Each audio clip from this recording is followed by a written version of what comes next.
Hi, welcome to Evening Afterglow. Well, we continued our series of sermons last Sunday night through 2nd and 3rd John.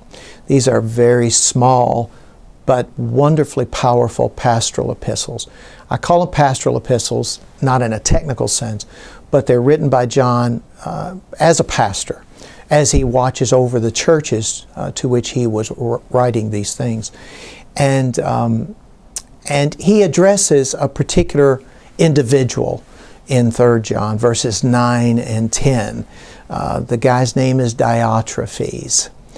And he was a problem. Very likely he was a leader of that particular church, and perhaps his pastor of the church, we're not quite sure. But there was a problem. Diotrephes resisted John's teaching. Diotrephes imposed a tyrannical, dictatorial power play over the church, where he wanted his way in the church, and he forced everybody into that mold. He would not receive people who came from John's church, and he would kick out people who agreed with them, and he was really a bad guy. But the problem of Diotrephes was that, according to John, in 3rd John verse 9, Diotrephes liked to be first. The point wasn't necessarily that Diotrephes disagreed with John. The point was Diotrephes wanted to be in charge. He wanted to be in control. He wanted to be the boss. He wanted to be the one telling everybody else what to do. There is no place in Christian leadership for this kind of self-exaltation, self-centeredness, and it's a problem.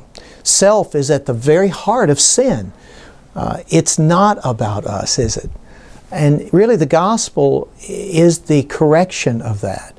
Jesus in the gospel calls us to deny self and take up our cross and follow Him. And when we read about love, loving each other in the church, and knowing the love of God in our lives and expressing that love to other people, at the very heart of that is unselfishness.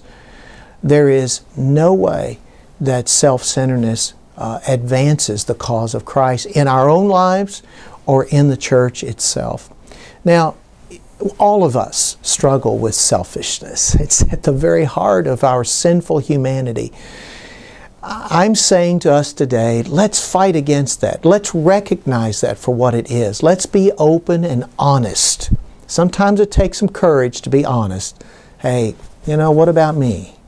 And we all need to think about that and pray about that and ask God to help us to repent of this self-centered perspective. That's a deep work. The Spirit will help us with that. I hope that we'll take some time in the next day or two to get with God about that and think, God, am I being selfish in my life?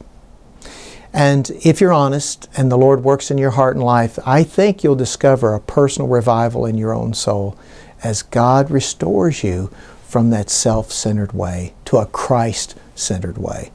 If you want to hear the whole sermon, go to fbcfenton.net. You can hear the whole sermon there. It's been good to be with you today. We'll see you next time on Evening Afterglow.